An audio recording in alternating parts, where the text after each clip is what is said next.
This is my nightly divination ritual, and I thought I'd do something different today. I know it's late, but this is when I like to do this stuff. I plan on doing the Ching, and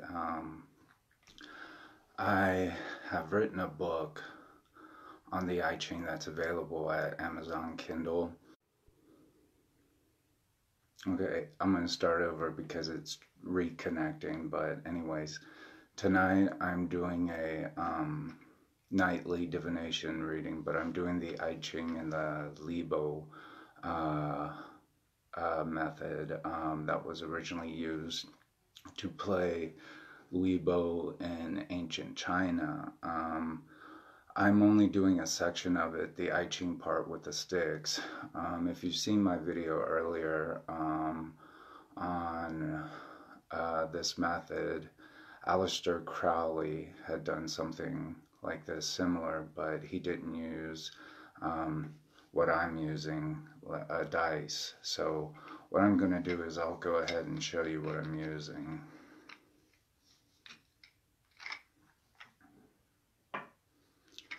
Okay, these are the sticks that I'm using.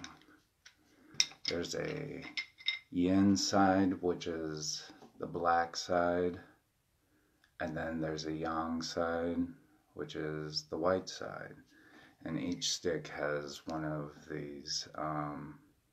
You can't purchase this because this was all handmade by me. I made these. I would have liked to done a better job if I was able to carve, but you know, I'm not a woodsmith or, you know, woodworker, so. And then I'm using this dice that I had specifically made for me, custom made. It has all the, I don't know if you can see it, if I have the right lighting, but it has the numbering system from the Shang dynasty calligraphy in ancient Chinese. So this is like the Shang. I'll probably have to read it to you if I can't. There, let's see. So it's, I don't know if it's even worth trying to show you guys this, but yeah, it's all written in Shang style writing, so it was a completely different language I had to learn in order to be able to read this. I knew it would be problematic to show it up on Facebook, so but I'm going to read the predictions from my own book. So if this resonates with you, great. If it doesn't, then don't worry about it. You will find out how to play the I Ching through this video, because I thought you don't need sticks to play the I Ching. You actually need coins. You can use coins, you can use shells, you can use yarrow sticks, you can use, there's so many things that you can use with it, but yeah, so I'll start this and I'll show you what the reading is. Okay, so when we start reading this, we have to start out from the very bottom. And so, so if you're sitting there, so I'm going to start the reading, and then the first line would be the bottom line, the second line. So I'm going to show you as it goes from your perspective. So this has the lower point. So that is your first line. It's the bottom line, and it's a yin line. So, and then your second one is a yang line. I don't know if you guys can see these very well. And then let's see what would go next. So the next one would be a yin.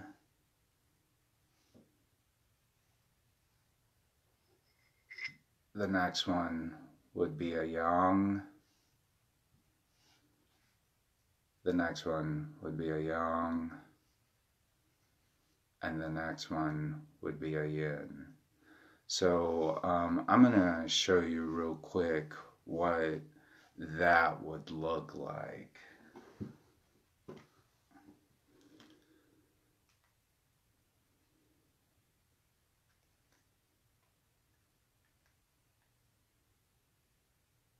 Okay, so this is going to be your first reading. So your first reading is going to be the yin.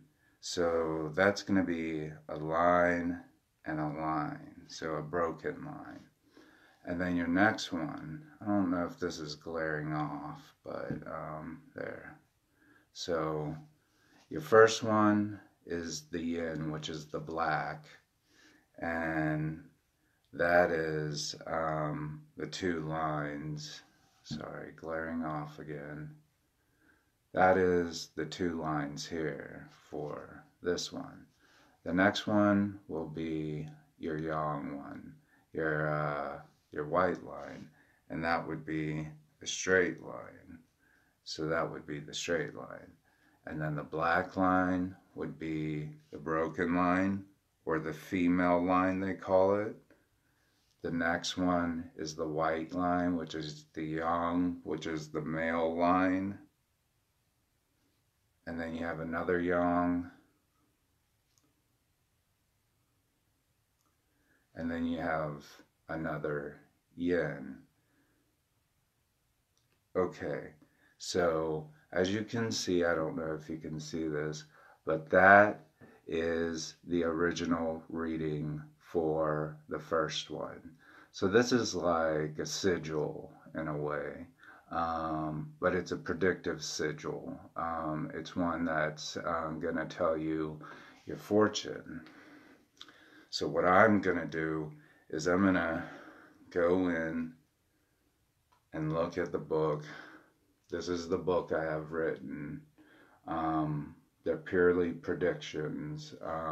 It's 99 cents at Amazon, so, you know, it's done by automatic writing, which is a form of spiritual writing. And then you would go and look at the chart. And in that chart, this side would be the bottom line, and this side would be the top line. So what we would do, we would look at, first we have a broken line, which is, it's actually this one right here. So we have the three from right up here, the yin, the yang, and the yin. So if we were to look, it should be a broken line, a straight line, and a broken line, which is the one. Let's see. One right there. So that's your bottom row. And so your next one would be a straight line,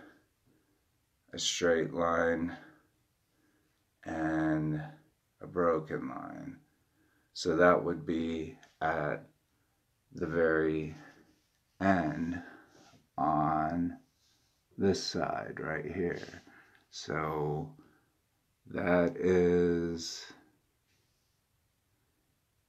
let's see, that is right there, the top line. So you want to go from here to here to look for the number, which is 47.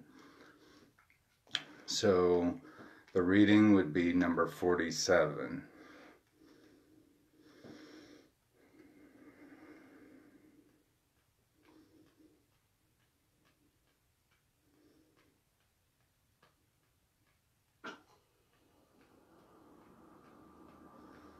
It's like towards the end, so alright. The I Ching is something called the Book of Changes. So, you know, this prediction changes and then it changes and then it changes over and over again. So it's in constant flux of changing. So, alright. So, number 47, it's not a really good one to start out with, but it's this one, and it's oppression. So oppression is number 47. I'll read you what I have written for it. It's called hexagram 47. Kun, oppression. Other titles that it goes under is like exhaustion, repression, confinement, adversity, weariness, hardship, depression, tiresome, defeat.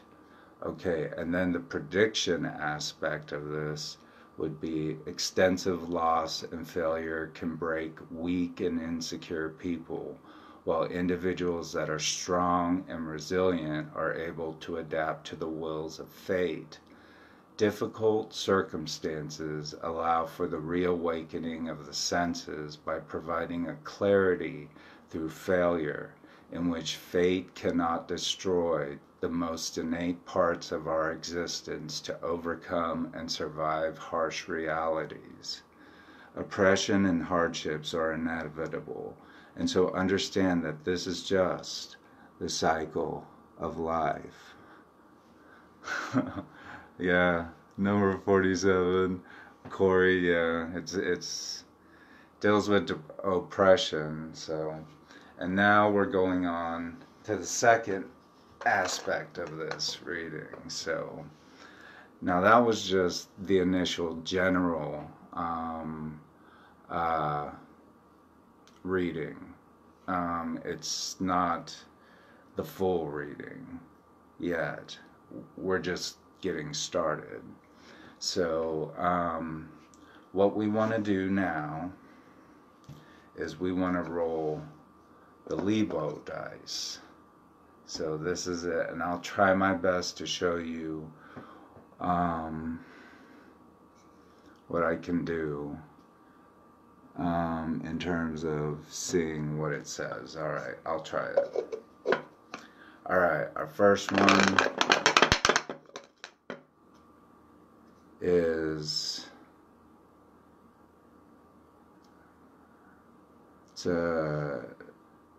wait a second. That is 1, 2, 3, 4, 5, 6. So that's 5 right there. I don't know if you can see it. It's in a Shang Dynasty language. So this is not a language that is used anymore. It's a number 5. That's weird. Number 5.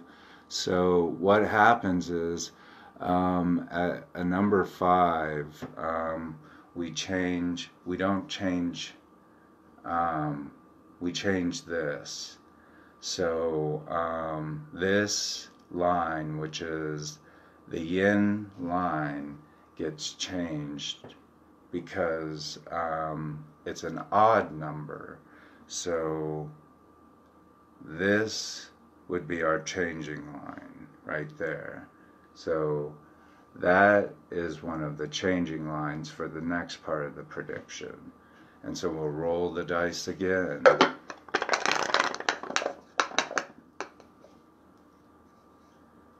And we have a 6. I don't know if you can see that. I'll try my best. Let's see if this lighting helps it. So, I don't know if you can see that, but that's a number 6 in the Shang Dynasty. That would change this stick into a broken line. So if we look at it from here, it would go like this. So it turns into a female line. I don't know if you can see that.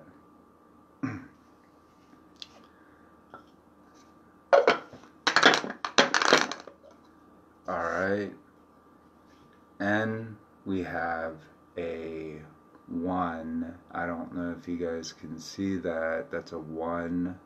It's just one straight horizontal line, so that signifies a 1.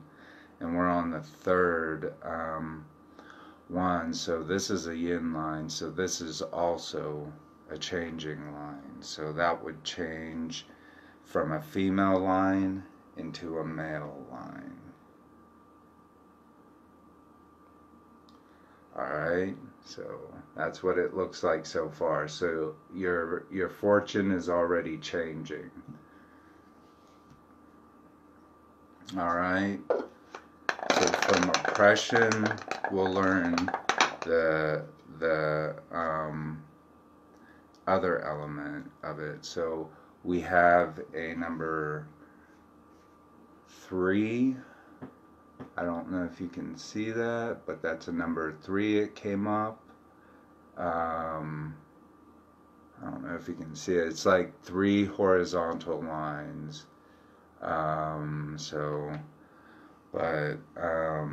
That would go from the 4th line, and number 3 is a odd number.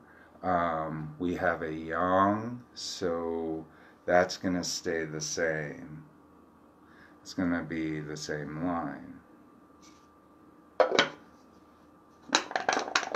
through here.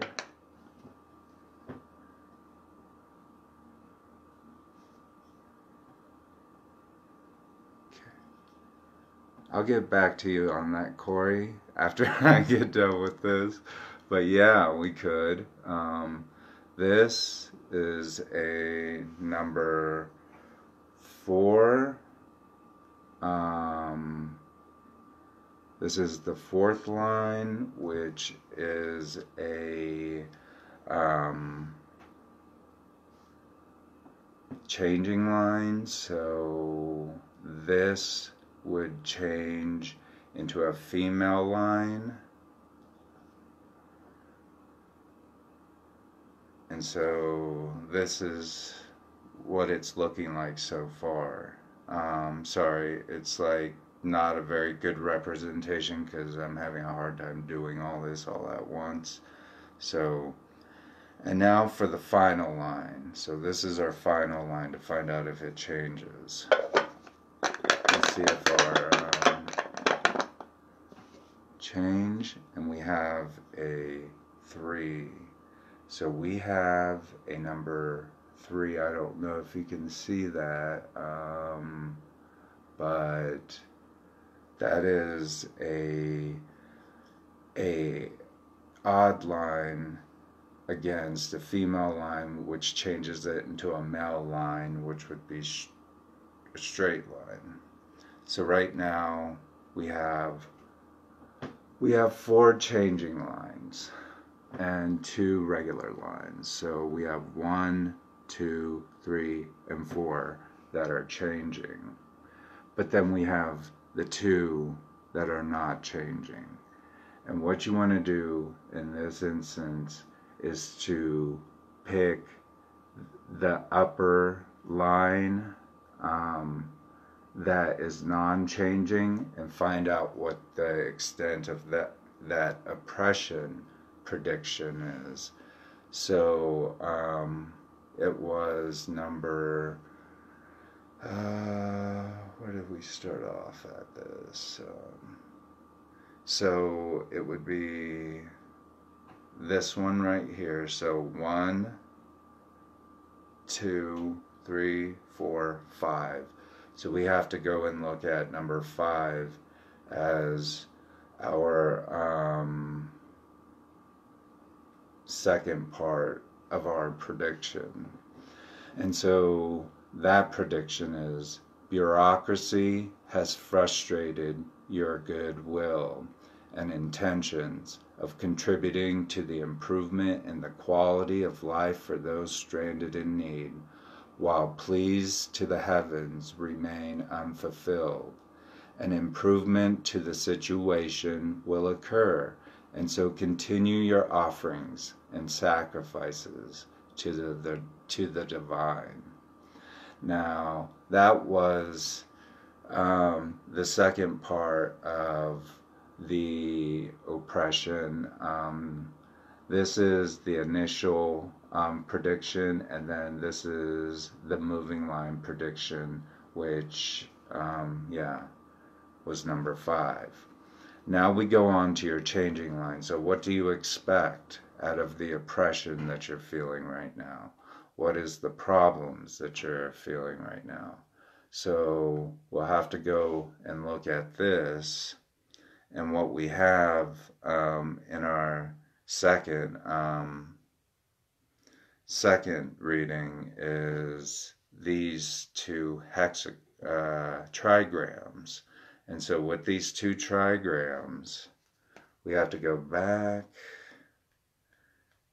and find out. I already know what the trigrams are. I've studied this.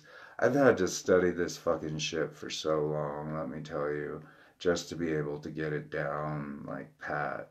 It's not an easy thing to study, and then to write it is just even harder. So Aleister Crowley, he knew what he was like getting into when he wrote this I Ching shit. He was like, this shit's gonna be hard, dog. You know. So right here we have the duplication of Li and Li. So let's look. Yeah.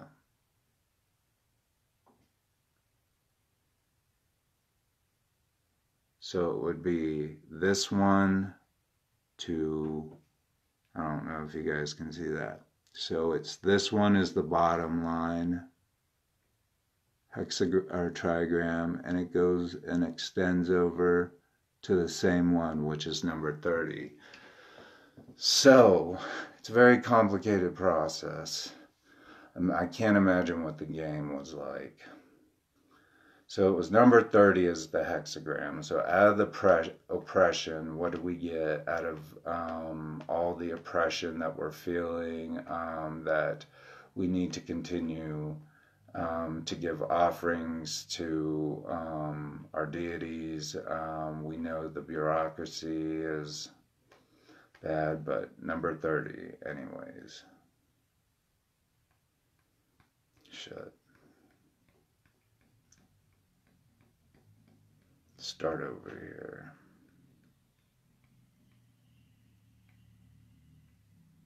So number 30, right? Yeah, number 30. Sorry, my neighbors. That's what sucks about living in an apartment complex. Damn, I want a mansion. Fuck, I want a mansion. I'd do anything for a mansion. Huh.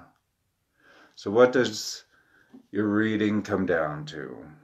This could apply to me too, because I can always understand the extent of how a reading will go. So what do you have to look forward to in your reading? You have to look forward to is Li, which is clarity. So clarity is your fortune. So apparently, to some extent, you might have been under some type of oppressive situation, something that has kind of restricted you and caused problems in your life and oppressed you as a person and hasn't allowed you to flourish.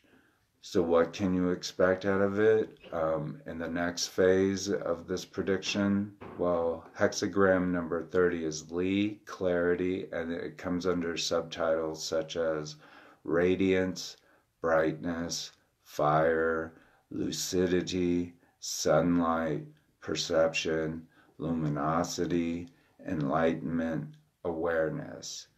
What's the prediction within that? Clarity and radiance is part of an interdependent system of love that spans throughout humanity, in which an awareness to these connections guides us towards our life's purpose and destiny. When faced with challenges and other foreboding circumstances, you must adhere to the lucidity within the self, others, and life in order to strive for the highest good. Hold steadfast to the power of light, because eventually it will illuminate the darkness. So that is what you can look forward to. Out of the oppression comes clarity and illumination. So I hope this reading resonated with someone. Yes, I'll talk to you, Corey, about this further if you want to talk to me about it. But like I said, I don't know if it resonates with everyone, but if it does, I would definitely hope it gives you some chance of looking forward to some future where you can find the happiness and clarity that you need. We all need that. It's not like it's limited to one person. We all need a moment of clarity, to assess things and realize what they are. All right, well, this was different. It was the I Ching, and I know I haven't ever done a video on how to do like the whole process of reading it and stuff, because my actual camera is ganky. It's like, it's a janky thing. I've had it for years, and it's a GoPro, and now I'm limited to like my phone and stuff like that. So maybe one day I'll get a better camera for this stuff. And my Facebook live streaming for my PC is like down. I don't know. It's a black screen. So, but anyways, I hope you like this reading, and I hope you enjoyed it and got some clarity out of the oppression. So, all right. Talk to you guys later. Bye.